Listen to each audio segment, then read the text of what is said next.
Selamat malam, teman-teman. Mimin mau tanya, siapa dari kalian yang pernah mengalami peristiwa seram, mistis, horor, bikin takut dan merinding saat menginap di losmen, penginapan, ataupun hotel? Silakan ceritakan di kolom komentar. Kalau Mimin sendiri belum pernah, dan semoga tidak pernah. Jangan pernah. Mimin takut. Daripada membayangkan yang tidak-tidak, kali ini Mimin akan membacakan saja sebuah cerita horor dari akun Twitter @berhistory berjudul Jalan Lintas Sumatera, Losmen Berhantu. Sudah tidak sabar. Baiklah, selamat menyimak.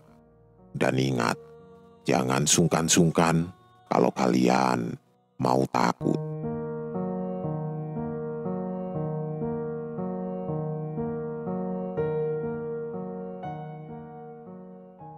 Ada, Mas. Tidak jauh lagi kok. Besar bangunannya, Pak. Enggak terlalu. Tapi kamarnya lumayan banyak. Oh, begitu ya. Ya sudah, nanti saya ke sana deh, Pak. Kemudian, Bapak pemilik warung kecil ini kembali melanjutkan kegiatannya. Membereskan warungnya untuk menutupnya segera. Aku pelanggan terakhirnya.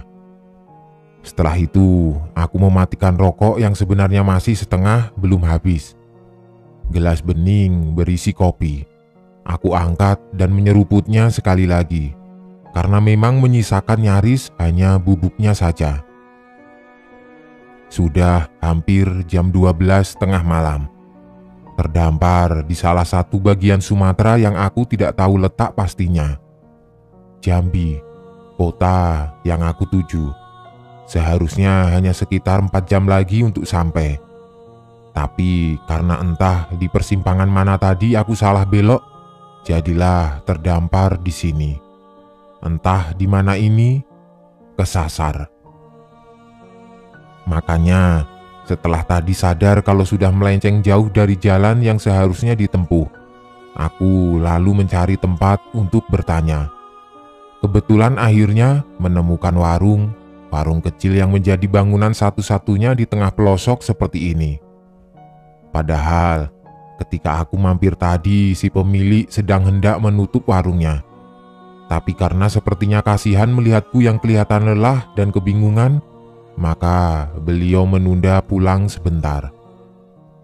Kemudian, kami berbincang sekitar 1 jam yang berujung saran dari si bapak kalau sebaiknya aku mencari tempat peristirahatan terlebih dahulu, karena jalur di depan cukup rawan kejahatan.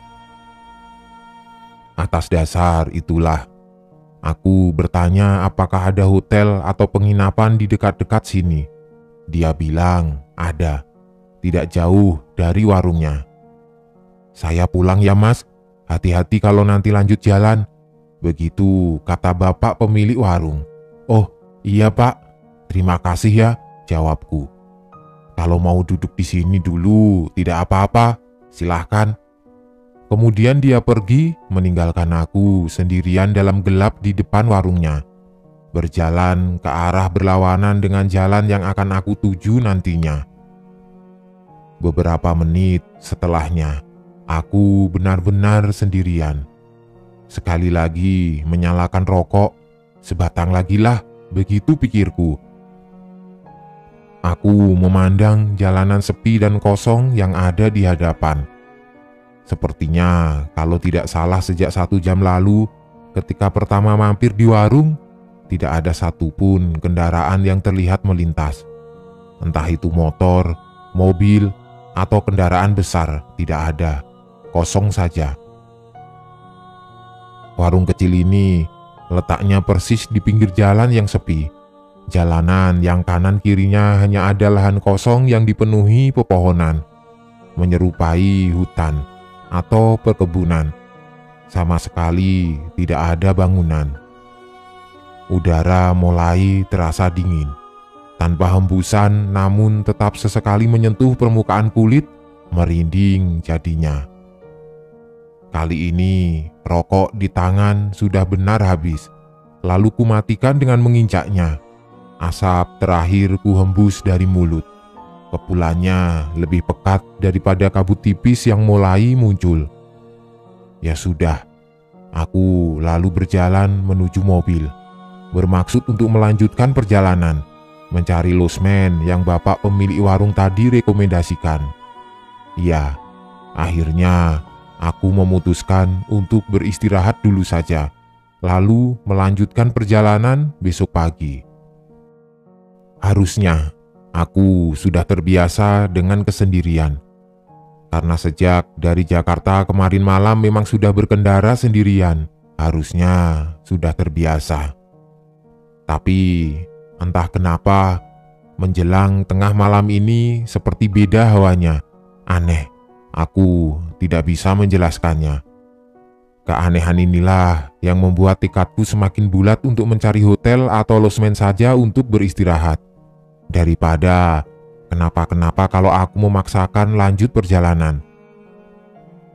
Sudah sekitar 5 menit setelah meninggalkan warung tadi, aku sengaja menjalankan kendaraan dengan kecepatan sedang, nyaris pelan.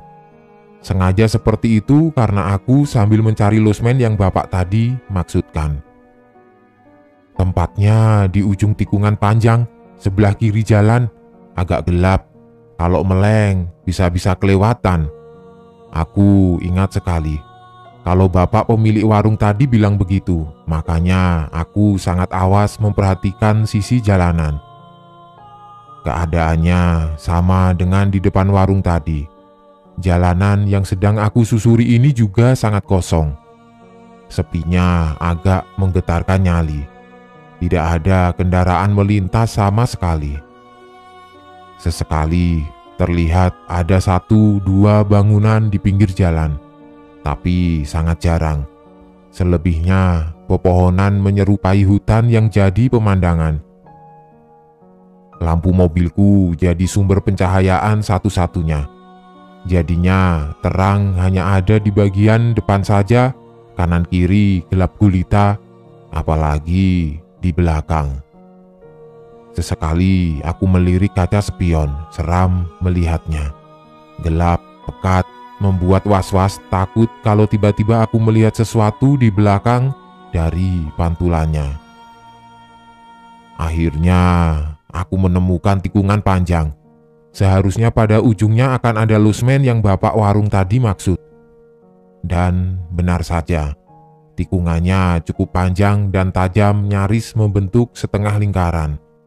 Sudah cukup pelan, tetapi aku sengaja mengangkat pedal gas sedikit lagi supaya lebih bisa melihat menembus gelap di pinggir jalan. Mana sih losmennya? Aku menggerutu, karena tidak juga menemukan losmen itu, padahal tikungan sudah terlewati. Di tengah-tengah pencarian, hujan turun rintik-rintik. Kaca mobil mulai tertutup air, jarak pandang yang tadinya sudah terhalang gelap jadi semakin pendek lagi. Tetapi beberapa belas detik kemudian, aku melihat ada sedikit cahaya lampu di sebelah kiri, letaknya agak jauh dari jalan. Ah, itu mungkin ya. Lagi-lagi aku bicara sendiri. Benar, ternyata ada bangunan. Beberapa lampu kecil menerangi membuat aku sudah bisa melihatnya walau belum jelas. Beberapa belas meter kemudian, aku melihat ada jalan kecil berbelok ke kiri, jalan menuju bangunan yang mestinya itu adalah losmen. Lalu aku berbelok ke jalan itu. Tidak terlalu jauh. Mungkin hanya 30 meter kemudian aku sudah bisa melihat cukup jelas. Setelah melewati gerbangnya, aku dapat melihat kalau bangunannya tidak terlalu besar, namun bentuknya melebar. Banyak pintu terlihat di sebelah kanan kiri bangunan utama yang berdiri di tengah. Sepertinya dugaanku benar. Ini adalah losmen yang dimaksud. Halaman parkirnya luas, sepertinya bisa menampung belasan kendaraan. Di bagian sebelah kanan, aku melihat ada 2 kendaraan terparkir bersebelahan. Jaraknya masih terlalu jauh. Aku belum mampu melihatnya dengan jelas. Dan benar dugaanku, ini losmennya. Ada papan lusuh yang ukurannya tidak terlalu besar tergantung di dinding depan bertuliskan Losmen Melati. Setelah kendaraan sudah terparkir, aku lalu turun menuju lobi yang aku tebak letaknya ada di bangunan paling tengah. Hujan yang tadinya masih gerimis berangsur membesar. Aku jadi berlari kecil. Sambil terus bergerak, aku sempat memperhatikan sekeliling, lalu melihat kalau halaman losmen seperti sudah lama tidak terurus. Nyaris seluruh permukaannya tertutup rumput. Namun tinggi rumputnya tidak beraturan. Ada yang pendek dan ada yang tinggi. Pada beberapa bagiannya juga berserakan dedaunan kering ditambah guyuran hujan, jadinya semakin tidak indah dipandang. Ruangan cukup besar. Dengan lampu penerangan seadanya, redup membuat aku harus mengernyitkan mata ketika sudah menginjakkan kaki di teras depan lobi. Iya, benar. Ternyata lobinya memang ruangan yang aku terka sejak tadi. Ada 2 jendela kaca nako memanjang ke bawah yang letaknya di samping pintu tertutup. Dari kaca nako ini, aku bisa melihat ke dalam. Di dalam tidak ada orang sama sekali, hanya ada kursi sofa kulit panjang yang biasa kita lihat di lobi-lobi hotel. Ada meja juga di depan sofa. Setelah puas memperhatikan, aku meraih gagang pintu lalu membukanya. Pintu tidak terkunci. Derit suara engsel kayu terdengar memecah sunyi, menandakan kalau daun pintunya cukup berat. Atau bisa jadi bunyi itu timbul karena pintu sudah lama tertutup terus-menerus. Entahlah.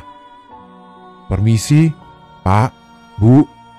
Aku coba memanggil siapa saja yang mungkin sedang berada di ruangan belakang, karena melihat kalau di ruangan ini sama sekali tidak ada orang. Begitu juga di balik meja lobi, kosong. Meja lobi bentuknya menurutku cukup unik. Meja kayu besar hampir setinggi dada, bentuknya seperti meja bar yang ujung sebelah kanannya melengkung. Pintu masuknya pun unik, menggunakan pintu koboi setinggi pinggang. Ruangan sebesar ini hanya diterangi oleh 1 bola lampu yang cahayanya sudah seperti hidup segan mati tak mau. Redup jadinya. Tapi walaupun begitu, aku masih bisa melihat sekeliling, masih bisa melihat ada barang apa saja di balik meja lobi.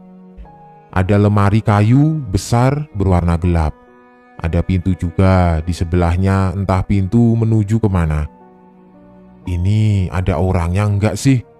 Aku menggerutu dalam hati ketika sudah beberapa saat lamanya tidak juga ada orang yang muncul.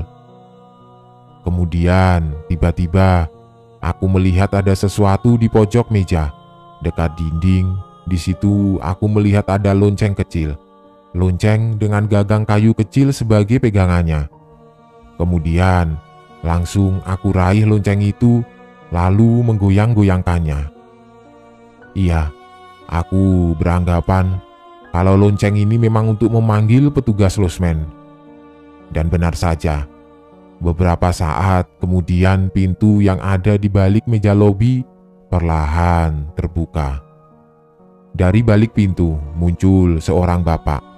Dia berkemeja putih lengan panjang berdasi kupu-kupu. Iya, berdasi kupu-kupu. Ini hotel apa sih? Masa sudah tahun 2007 begini masih ada pegawainya yang berpakaian ala petugas hotel zaman dulu? Lucu dan aneh menurutku. Bapak ini berpostur agak gempal dengan kumis tebal menghias wajahnya. "Selamat malam, Bapak. Masih ada kamar kosong?" tanyaku. "Ada. Bapak ini menjawab singkat sambil tersenyum. Ah, syukurlah. Saya ambil satu ya Pak. Berapa harganya? 20.000. Hah? 20.000? Serius? Kok murah sekali? Beneran 20.000 Pak? Aku bertanya lagi memastikan. Bapak ini mengangguk sambil terus tersenyum. Ah, ya sudahlah. Mungkin harganya memang segitu. Atau mungkin sedang ada promo. Aku cuma mau cepat-cepat istirahat, tidur, tidak mau pusing memikirkan harga yang kelewat murah ini. Tapi ada yang aneh lagi. Pintu belakang yang tadi dari mana Bapak Lobi ini muncul masih dalam keadaan setengah terbuka. Karena inilah akhirnya aku bisa melihat ke belakang. Ternyata salah. Yang aku kira itu ada ruangan lain ternyata bukan. Bukan ruangan bangunan tertutup, tetapi malah ruang terbuka. Karena banyak pepohonan dan beralaskan rumput persis seperti halaman depan. Gelap memang, tapi aku masih dapat melihat semuanya dengan bantuan cahaya redup dari lampu lobi. Buset, belakang langsung perkebunan itu. Atau hutan? Bertanya-tanya aku dalam hati.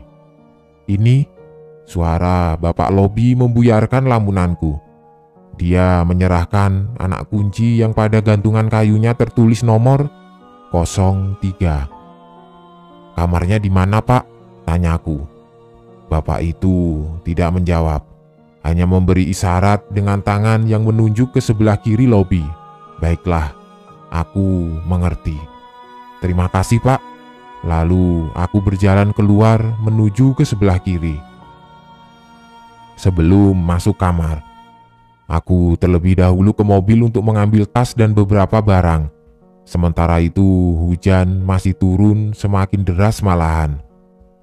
Nah, masih ingat kan dengan dua mobil yang tadi di awal aku ceritakan, yang parkir nyaris di paling sudut halaman?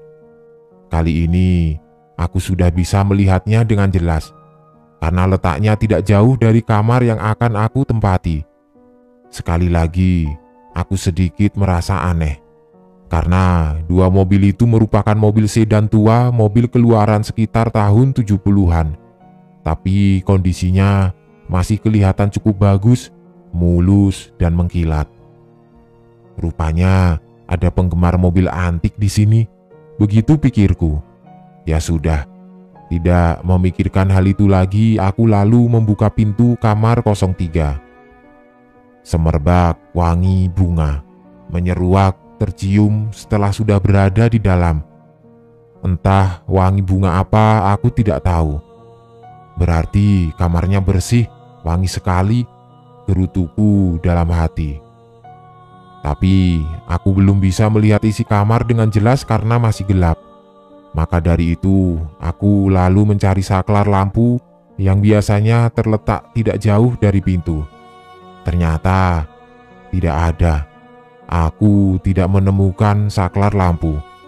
Tapi masa iya tidak ada saklarnya? Tidak mungkin kan? Terus aku meraba dinding dalam gelap, namun tetap tidak menemukannya. Sementara wangi bunga masih tercium.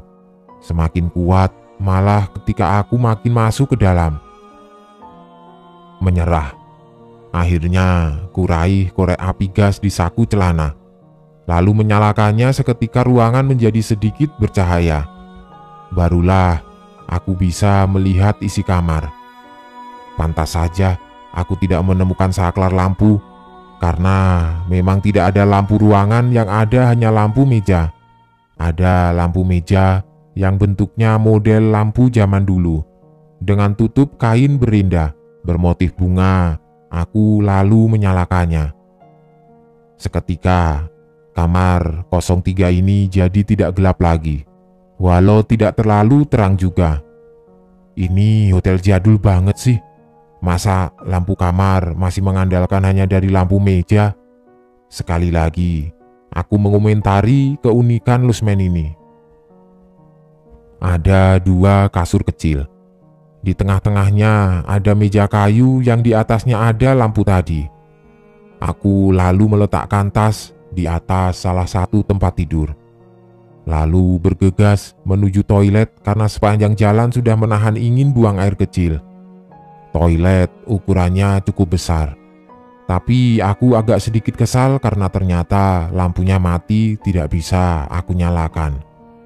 Tapi ya sudahlah, karena sudah tidak tahan lagi, kemudian aku langsung buang air kecil.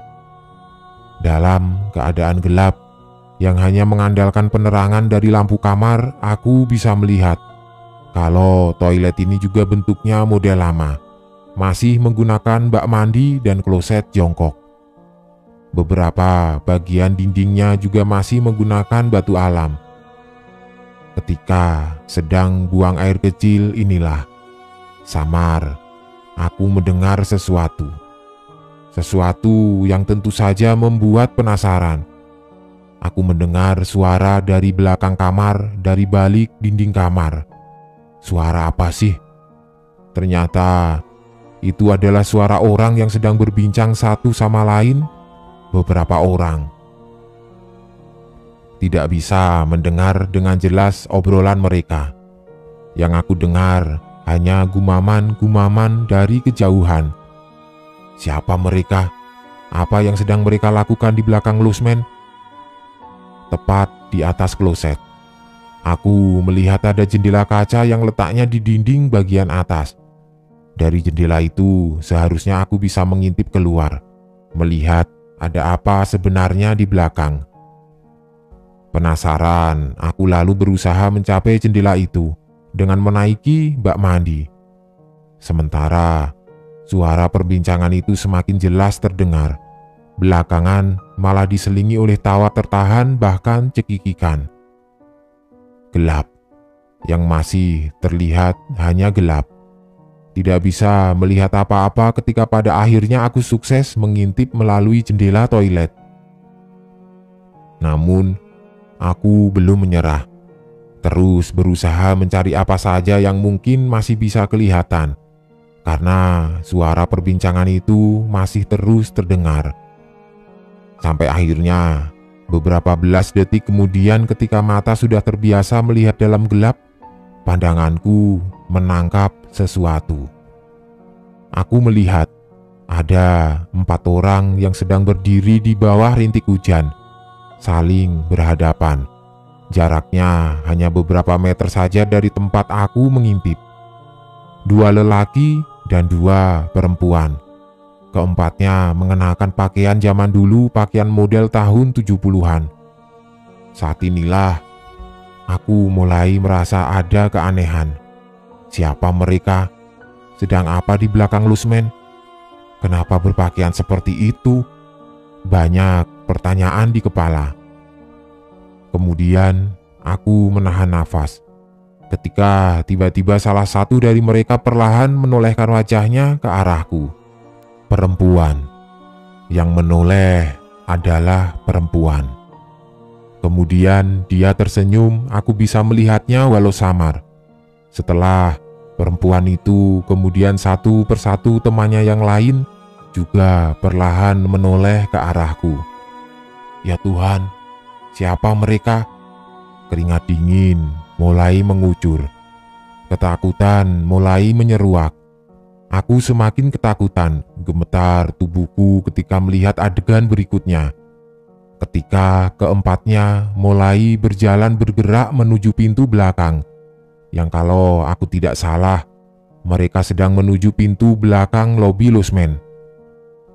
Yang membuatku makin ketakutan. Ternyata mereka bergerak melayang. Seperti kakinya tidak menyentuh tanah. Benar, mereka menuju pintu belakang lobi. Pandanganku terus mengikuti sampai mereka tidak terlihat lagi. Aku lalu turun dari bak mandi menuju tempat tidur. Tidak beres Lusmen ini, ucapku dalam hati. Aku mengemasi lagi barang-barang yang tadi sempat aku keluarkan, berniat untuk pergi meninggalkan Lusmen. Tapi tiba-tiba terdengar suara lonceng dari luar kamar. Bunyinya persis seperti lonceng yang ada di meja lobi tadi. Penasaran, aku mendekati jendela lalu mengintip keluar. Dan lonceng terdengar lagi dari kejauhan. Di luar aku melihat 4 sosok tadi. Mereka sedang berjalan bergerak melayang dari lobi menuju 2 mobil tua yang parkir tidak jauh dari depan kamar. Gemetaran menyaksikan semuanya. Bernafas pun aku tidak berani. Lalu mereka masuk ke dalam 2 mobil itu, kemudian mobil bergerak perlahan menuju pintu gerbang losmen. Beberapa saat setelahnya, 2 mobil antik itu hilang dari pandangan. Entah tertelan gelap malam atau memang menghilang saja. Aku tidak tahu dan juga tidak mau tahu. Bunyi lonceng terdengar lagi. Seram. Aku lalu mundur menjauh dari jendela. Aku harus pergi dari sini, gerutuku dalam hati. Kuraih tas dan barang bawaanku lainnya, lalu berlari menuju pintu. Ketika sudah di luar, sekali lagi aku mendengar suara lonceng itu. Refleks, aku lantas menoleh ke kanan, mencari sumber suara. Akhirnya aku melihatnya. Memang ada seseorang yang sedang berdiri di depan lobi sambil tangannya memegang lonceng kecil. Jarak lobi tidak begitu jauh. Aku jadi bisa jelas melihat semuanya. Dia adalah bapak yang tadi aku temui di lobi. Bapak berkemeja putih, lengan panjang, dan berdasi kupu-kupu. Dia berdiri diam sambil sesekali membunyikan loncengnya.